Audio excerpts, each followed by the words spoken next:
दोस्तों आज महत्वपूर्ण विषय पर बात करेंगे। एक महिला जज के साथ ऐसा क्या हो गया, ऐसी उसके सामने क्या परिस्थिति आ गई जो उसको, जो माननीय सुप्रीम कोर्ट के जज है, जो मुख्य न्यायाधीश है, उनको इच्छा मृत्यु की मांग करनी पड़ी और वो इच्छा मृत्यु करने के लिए उनको पत्र लिखना पड़ा। दोस्तों ये एक बहुत ही विचारणीय मामला है जिसको सुनकर ऐसा महसूस होता है कि क्या भारत में न्यायपालिका जीवित है या न्यायपालिका बिल्कुल समाप्त हो गई है। क्योंकि जब एक महिला जज या कोई न्यायिक मजिस्ट्रेट अगर खुद की पीड़ा को देखते हुए अगर वो किसी से अगर इच्छा मृत्यु की अगर मांग कर रहा है, इसका मतलब न्यायपालिका कहीं ना कहीं कमजोर हो गई है। और न्यायपालिका कमजोर हुई है तो इस पर कहीं ना कहीं किसी गवर्नमेंट का भी हाथ होगा या केंद्र सरकार का भी होगा, या किसी भी संगीन मामले को लेकर अगर ऐसी स्थिति पैदा हो रही है तो ये काफी घबराने वाली स्थिति है। क्योंकि जो न्यायिक मजिस्ट्रेट है वो अगर सुरक्षित नहीं है अपने पद पर रहते हुए, जब न्यायिक प्रक्रिया सुरक्षित नहीं है उनके पास, तो अगर एक महिला जज अगर सुरक्षित नहीं है तो वो कैसे आम जनता को सुरक्षित रख सकेगी या आम जनता कैसे सुरक्षित रहेगी। दोस्तों एक 13 दिसंबर को एक मामला सामने आया था जिस पर एक बांदा जिले में तैनात एक महिला जज, सिविल महिला जज, जो उसकी एक शिकायत थी और शिकायत में यह बताया था उसने कि एक पत्र उसने सुप्रीम कोर्ट के चीफ जस्टिस श्रीमान चंद्रचूड़ जी को जो एक पत्र लिखा था उस पर उन्होंने लिखा था कि मुझे इच्छा मृत्यु की इजाजत दी जाए क्योंकि मुझे न्यायपालिका से कोई उम्मीद नहीं है और मुझे जहां पर भी गई वहां पर न्याय नहीं मिला है। अब दोस्तों सोचिए अगर ऐसी स्थिति अगर महिला जज के सामने, जो खुद न्यायिक मजिस्ट्रेट के पद पर पोस्टेड है, जो खुद न्याय करता है, अगर उस महिला को न्याय नहीं मिला तो आम इंसान और आम जनता किससे मांग की न्याय की गुहार लगाएगी और किसके पास जाकर वो न्याय मांगेगी। दोस्तों जो उत्तर प्रदेश में सिविल जज के पद पर जो न्यायिक महिला मजिस्ट्रेट है उसको आरोप था 2023 में कि जो वो पहले दूसरी जगह पर पोस्टेड थी तो वहां पर उसने एक आरोप लगाया था और जो एक उसने न्यायिक मजिस्ट्रेट के सामने एक अपनी याचिका दर्ज की थी। इलाहाबाद हाई कोर्ट में उन्होंने अपनी याचिका दर्ज करवाई थी।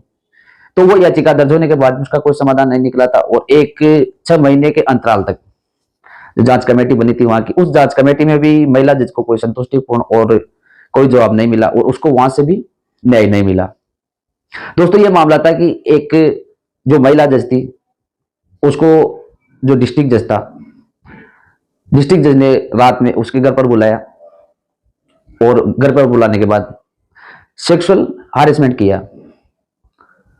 अब सोचिए दोस्तों अगर महिला जज के साथ डिस्ट्रिक्ट जज ऐसा कर रहा है तो ये कहीं ना कहीं आगामी समय में बहुत खतरनाक स्थिति पैदा होने वाली है क्योंकि न्यायपालिका सुरक्षित नहीं है। और उस महिला जज ने यह भी सभी लड़कियों को, सभी महिलाओं को एक ही चीज उस पर ये संदेश दिया कि आप ऐसे कृत्यों के लिए अपनी आदत डाल लीजिए क्योंकि आप देश में सुरक्षित नहीं हो। बताइए दोस्तों कैसा, सुनने में भी कैसा लगता है ये एक सुनकर भी एक अचंभित सा महसूस होता है कि यार हो क्या रहा है देश में, चल क्या रहा है देश में। जो महिला जज थी वो बाराबंकी जिले में पोस्टेड थी पहले, वहां पर ये जो सभी कृत्य थे ये वहीं पर हुए थे और उसके बाद उसकी पोस्टिंग को वहां से हटा दिया गया और दूसरी जगह उसको भेज दिया गया। 6 महीने तक डिस्ट्रिक्ट जज के खिलाफ मामला चला। उस पर न्यायिक समीकरण के आधार पर एक जांच कमेटी भी नियुक्त की थी। जांच कमेटी 6 महीने तक जांच कमेटी ने अपना जांच का वो दौर लंबित रखा और वहां से भी उसको जांच कमेटी ने फ्री कर दिया।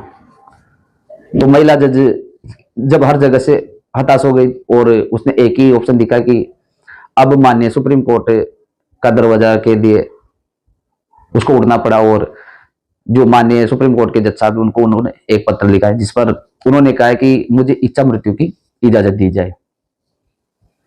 और जब सुप्रीम कोर्ट के पास उन्होंने जब अपनी याचिका दायर की थी महिला जज ने, तो वहां से भी उसकी याचिका को 8 सेकंड के बाद ही खारिज कर दिया गया और वहां से उसको खारिज करके और निरस्त कर दिया गया था। दोस्तों सुप्रीम कोर्ट में सुनवाई नहीं हुई, हाई कोर्ट से जाकर सुप्रीम कोर्ट में पहुंची महिला जज, वहां पर भी उसको कोई संतुष्टिपूर्ण जवाब नहीं मिला क्योंकि उसको उम्मीद ही नहीं बची अब कि आगे क्या होगा। क्योंकि एक महिला जज सिविल प्रक्रिया में खुद पदासीन है, पीठासीन है, अगर उसकी ये स्थिति है तो महिलाओं की कैसी स्थिति होगी। सुनने में आता है कि जो भी महिला उत्पीड़न की धाराएं है वो उनसे ओनली केवल एक पैसा हेटने का काम करती है। बहुत से मामलों में देखने के बाद मिलता है वैसे।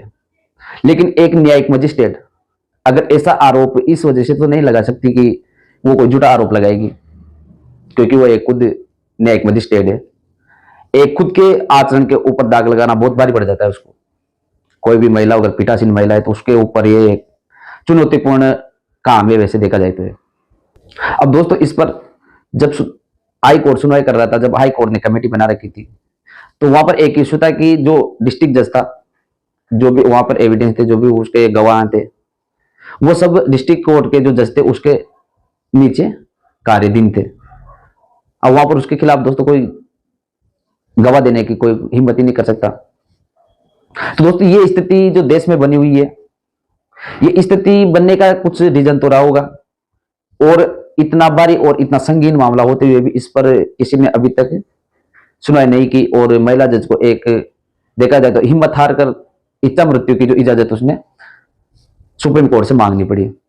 दोस्तों मैं कानून का विद्यार्थी होने के नाते किसी न्यायपालिका के ऊपर यह सवाल नहीं कर सकता कि ये तथ्य, इन तथ्य को सुप्रीम कोर्ट ने सुनवाई नहीं की, हाई कोर्ट ने सुनवाई नहीं की, लेकिन मैं इतना सा जानता हूं कि ये एक न्यायपालिका के खिलाफ सोची समझी साजिश है। क्योंकि अगर ऐसा चलता रहा तो देश की उन्नति तो दूर है, लेकिन देश में उत्पीड़न के मामले में इतना संगीन आरोप और इतना संगीन मामला होते हुए भी इस पर सुनवाई नहीं की, तो सरकार की कहीं ना कहीं इसमें से हस्तक्षेप रही होगी। क्योंकि आजकल न्यायपालिका इतनी कमजोर हो गई है कि जिसकी सरकार चलती है उसके पक्ष में उसको निर्णय देने पड़ते हैं। न्यायपालिका को ये ध्यान रखना चाहिए कि जब अगर महिला जज सुरक्षित नहीं है तो आम जनता कहां से सुरक्षित रहेगी। तो दोस्तों इस विषय पर सभी को आवाज उठानी चाहिए, क्योंकि ये एक बहुत ही संगीन अपराध मुझे लगता है। और आप भी खुद सोच सकते हैं कि अगर कोई पीठासीन महिला सुरक्षित नहीं है तो वह दूसरी महिलाएं कहां से सुरक्षित होगी। तो आप लोगों से दोस्तों मैं ये बोलता हूं कि इस विषय पर आप भी जिस भी माध्यम से आप मांग कर सकते हैं मांग कीजिए, क्योंकि ये देश चलता रहेगा। और ये स्थिति अगर देश में बनी रहेगी तो देश शायद बहुत पीछे जाने की स्थिति में, अभी की स्थिति जो बनी हुई है बहुत पीछे जा रहा है। क्योंकि ये संगीन मामला है, बहुत बड़ा, देखा जाए तो बहुत बड़ा अपराध है। ये नहीं है कि आरोप प्रत्यारोप किसी न्यायिक मजिस्ट्रेट और डिस्ट्रिक्ट मजिस्ट्रेट के सामने अगर उसके ऊपर ये नहीं है कि आरोप लगाए तो उसके बाद वो आरोपी सिद्ध हो गया। लेकिन दोस्तों इसकी न्याय होनी चाहिए थी, इसकी जो भी जांच थी वो जांच होनी चाहिए थी। क्योंकि 6 महीने तक मामला इलाहाबाद हाई कोर्ट में लंबित रहा है, क्योंकि ये मामला 6 महीने तक इलाहाबाद हाई कोर्ट में लंबित रहा है। वहां पर भी उसके ऊपर कमेटी बनाई गई है, वहां पर भी जब उसकी सुनवाई नहीं हुई तो उसने हाई कोर्ट का रुख अपनाना पड़ा है, और हाई कोर्ट ने भी उसके 8 सेकंड में याचिका खारिज कर दी।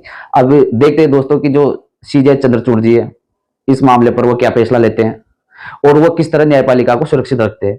क्योंकि अभी जो सर्वोच्च न्यायालय उसके पीठासीन और जो न्यायिक करता है, न्यायिक है जिसको देवता बोलते हैं, वो सीजीआई साहब चंद्रचूड़ जी है। उनसे उम्मीद है कि वो कोई एक्शन इस मामले में लेंगे और कठोर कार्रवाई करेंगे। दोस्तों आप भी इस मामले में मांग कीजिए, आप सोशल मीडिया पर मांग कर सकते हैं। तो मुझे लगता है कि आपको जानकारी अच्छी लगी होगी, तो दोस्तों वीडियो को लाइक कीजिए और इस मामले में अपनी मांग उठाइए।